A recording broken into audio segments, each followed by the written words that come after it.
विधानसभा की कार्यवाही स्थगित। हंगामे के कारण सदन की कार्यवाही स्थगित हुई। सदन की कार्यवाही दोपहर 2 बजे तक स्थगित की गई है। ये बड़ी जानकारी।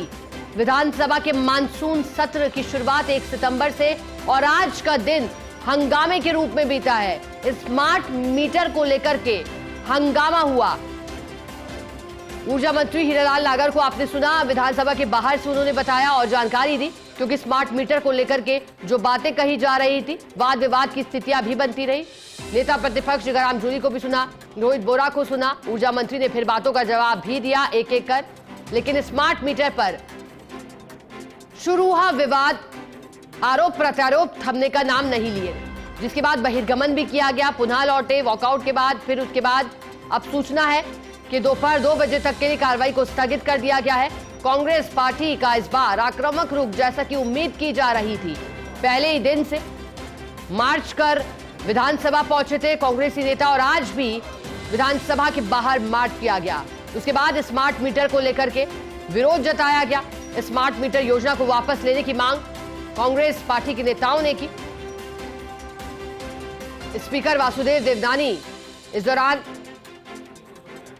सदन को सुचारू रूप से चलाने के प्रयास भी करते रहे। उन्होंने ये सीख भी दी कि सुचारू चलने दिया जाए। हालांकि प्रश्न को लेकर भी उन्होंने कहा कि प्रश्न पूछ लिया, फिर उसके बाद उत्तर देते हुए दिखाई दिए संबंधित मंत्री, क्योंकि आज का दिन जैसा कि कहा गया था, तारांकित प्रश्न, अतारांकित प्रश्न, जनहित से जुड़े मुद्दे, अलग अलग विभागों से जुड़े, और इसका जवाब देते संबंधित मंत्री दिखाई दिए। लेकिन स्मार्ट मीटर पर विरोध शुरू हुआ। तानाशाही पे उतर के आई है। आप सब लोगों ने आज देखा, क्वेश्चन आवर हुआ। क्वेश्चन आवर के अंदर जब हमने हमारे क्वेश्चंस के जवाब मांगे,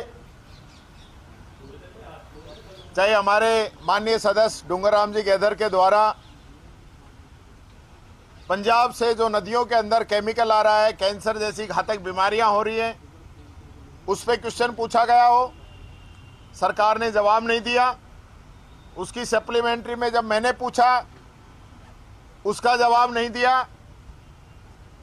जब रामकेश मीणा जी ने जो सार्वजनिक भूमि है, शमशान है, कब्रिस्तान है, मंदिर की है, झोड़ की है, रास्ते की भूमि है, कुएं की भूमि है, उनमें अगर कहीं दुरुस्ती का कोई काम है, उसके लिए सरकार से पूछा, कोई जवाब नहीं दिया। कितने ऐसे मामले हैं, कोई जवाब नहीं दिया। और जब स्मार्ट मीटर की बात आई, जो कि केंद्र सरकार की थोपी हुई योजना है, उसमें इन लोगों ने स्मार्ट मीटर पे अभी जो रोक लगाई है, जब ये पूछा गया कि आपने जो रोक है ये नगर निकाय और पंचायती राज के चुनाव का फायदा उठाने के लिए लगाई है या इस रोक को आप आगे बढ़ाएंगे, उसका जवाब नहीं दिया। और जब मैंने सीधा सा क्वेश्चन पूछा कि ये जो ब्लैक लिस्टेड कंपनी है, इस ब्लैक लिस्टेड कंपनी को जो वर्क ऑर्डर हुआ है, क्योंकि ये सही है जो मंत्री ने जवाब दिया कि जब टेंडर हुए थे तब वो कंपनी ब्लैक लिस्टेड नहीं थी, लेकिन जब वर्क ऑर्डर दिया उससे पहले कंपनी ब्लैक लिस्टेड थी। गोवा में इसको ब्लैक लिस्टेड किया है, बिहार के अंदर इसके ठिकानों पे ईडी की कार्रवाई हुई है, और ऐसी कंपनी को राजस्थान में ये लोग क्यों काम देना चाहते हैं, ये पूछा। इसका जवाब सरकार के द्वारा नहीं दिया गया। और हद तब हो गई जब 8 वर्षीय बच्ची के साथ दुष्कर्म का मामला हमारे पुष्कर लाल जी डांगी के द्वारा उठाया गया, सरकार ने उस पर एक शब्द नहीं कहा। और मानवता को झकझोरने वाली घटना पीपलोदी झालावाड़ की, 7 बच्चे जिसके अंदर दबके मर गए, 3 बच्चे अलग अलग घटनाओं में, दुर्घटनाओं में फिर वापस उनकी मृत्यु हो गई। इन 10 बच्चों के लेकर जब उन्होंने आवाज उठाई, सदन के अंदर मंत्री दूसरे मंत्री के साथ बतियाते रहे, हंसते रहे। इनकी संवेदना मर गई कि वो बच्चे हमारे थे, जो बच्चे पढ़ने गए थे जन्नत में चले गए, जो डॉक्टर इंजीनियर बनने का सपना देख रहे थे, जिनके माता पिता ने उनको अपना भविष्य समझा था, वो बच्चे काल के ग्रास में समा गए। ये हादसा नहीं है, हत्या है, सिस्टम के द्वारा की गई हत्या है, ये मर्डर है। और ये संवेदनहीन सरकार, शिक्षा मंत्री तक वहां स्कूल नहीं गए, मुख्यमंत्री तक उस परिवार के आंसू पोंछने नहीं गए और विधानसभा में उनको श्रद्धांजलि तक नहीं दी गई। इस मामले को लेकर जब हम वेल में आए कि सरकार इस पे जवाब दे कि किस प्रकार से ये घटनाएं घट रही हैं और एजुकेशन के अंदर बजट लगातार काटा जा रहा है। कालीबाई भील जैसी वीर बालिका को पाठ्यक्रम से हटाया जा रहा है। English medium school Mahatma Gandhi ji के नाम पे हमने जो शुरू किए उनको रोकने का काम किया जा रहा है और शिक्षा के अंदर भी अब शिक्षावीर भर्ती शुरू करने का काम ये लोग कर रहे हैं। हमारी ये सारी डिमांड थी कि पिछले 1.25 वर्षों में आपने एजुकेशन का बजट घटा दिया, आपकी प्राथमिकता एजुकेशन नहीं रही। उस पे जवाब देने की बजाय सत्ता पक्ष हल्ला करता है, सत्ता पक्ष हमें मारने दौड़ता है, इनके मंत्री हमारी तरफ मारने भागते हैं।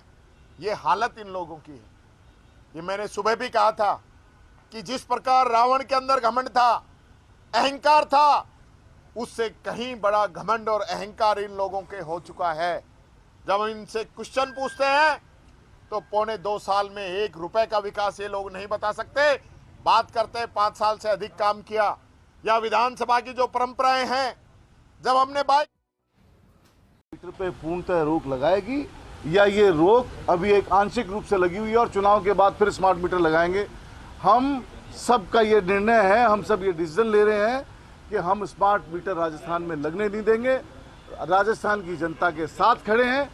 प्रीपेड मीटर करना चाह रहे हैं, प्रीपेड मीटर नहीं होने देंगे। जिस तरह की व्यवस्था राजस्थान में चल रही है वही व्यवस्था चालू रहनी चाहिए। Thank you very much.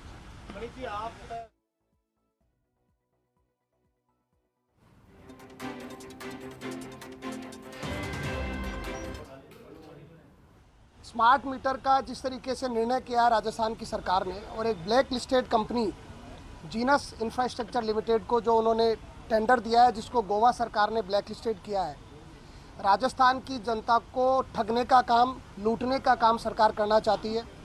Smart meter के नाम पर भारतीय जनता पार्टी की सरकार की ये स्मार्ट लूट है और जो भारतीय जनता पार्टी की सरकार के ताबूत में अंतिम कील साबित होगी।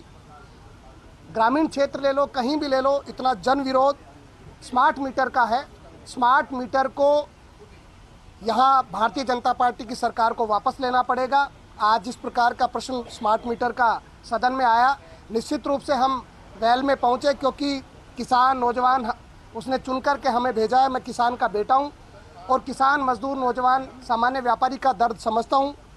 अगर उसकी जेब पर डाका सरकार डालना चाहती स्मार्ट मीटर के नाम पर, तो निश्चित रूप से हमें वेल में जाना पड़े, हमें सड़क पर जाना पड़े, हमें कहीं पर जाना पड़े। हम निश्चित रूप से कांग्रेस जो पार्टी है, पूरा विपक्ष है स्मार्ट मीटर के खिलाफ, पूरा आंदोलन राजस्थान में चला रहा है। स्मार्ट मीटर को भारतीय जनता पार्टी की सरकार को वापस लेना पड़ेगा।